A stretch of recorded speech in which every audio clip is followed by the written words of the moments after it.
കുറേ നാളായല്ലേ ഞാനൊരു വീഡിയോ ഒക്കെ ഇട്ടിട്ട്. സത്യം പറഞ്ഞാൽ എന്നും വിചാരിക്കും എഡിറ്റ് ചെയ്ത് എല്ലാം സെറ്റാക്കിയിടണം, പക്ഷേ പറ്റാറില്ല. പിന്നെ ഒരു ഗ്യാപ്പ് വരും, അത് കഴിയുമ്പോൾ എനിക്കൊരു ചൂട് വരും, അപ്പോൾ ഞാനിങ്ങനെ എഡിറ്റ് ചെയ്യും. അപ്പോൾ അങ്ങനെ എഡിറ്റ് ചെയ്തൊരു സംഭവമാണ് ഇത്. ഇന്ന് നമ്മളെ യാത്ര തൃശ്ശൂർക്കാണ്. എന്തിനാണെന്ന് ചോദിച്ചാൽ ഈ കഴിഞ്ഞ ദിവസം റിലീസ് ചെയ്ത കവർ സോങ്ങിൻ്റെ റെക്കോർഡിങ്. കുറേ നേരത്തെ തന്നെ പ്ലാൻ ചെയ്തതാണെങ്കിലും എല്ലാ തവണത്തെയും പോലെ അവസാന നിമിഷമായപ്പോഴാണ് നമുക്ക് ചൂട് കയറിയത്. അങ്ങനെ ഈ ആഴ്ച എന്തായാലും ചെയ്യണമെന്ന് തീരുമാനിച്ച് ഞാനും ചേട്ടായും കൂടെ പാട്ടൊക്കെ സെലക്ട് ചെയ്ത് ഏകദേശം ഒരു രൂപമൊക്കെ ഉണ്ടാക്കി റെക്കോർഡിംഗ് സ്റ്റുഡിയോയിലെത്തി.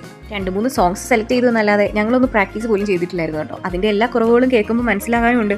ബാക്കിയൊക്കെ സെറ്റാക്കി തന്നത് നമ്മുടെ റോബിനാണ്. റോബിന് പ്രത്യേകം താങ്ക്സ് പറയാണ്. സോങ്ങിൻ്റെ ലിങ്ക് ഞാൻ കൊടുക്കാം, എല്ലാവരും കേട്ടിട്ട് അഭിപ്രായം പറയണം കേട്ടോ. അത് കഴിഞ്ഞിട്ട് ഞങ്ങൾ നേരെ വെള്ളയപ്പങ്ങാടി പോയി രാത്രിയിലേക്കുള്ള വെള്ളയപ്പൊക്കെ വാങ്ങിച്ചു. പിന്നെ ഞങ്ങൾ നേരെ ഒന്ന് ഫുഡ് കഴിച്ചു. അത് കഴിഞ്ഞിട്ട് തിരിച്ചു പോകും. പോരുന്ന വഴിക്ക് ഇതാ പെരുന്നാളിൻ്റെ ലൈറ്റ്, അത് കണ്ടാൽ പിന്നെ ഒരു വൈബ് തന്നെ. ഇനി നേരെ വീട്ടിലേക്കാണ്. അപ്പോൾ ഇതൊക്കെയായിരുന്നു ഇന്നത്തെ വിശേഷങ്ങൾ. ഇന്ന് സ്വന്തം ദിവ്യ.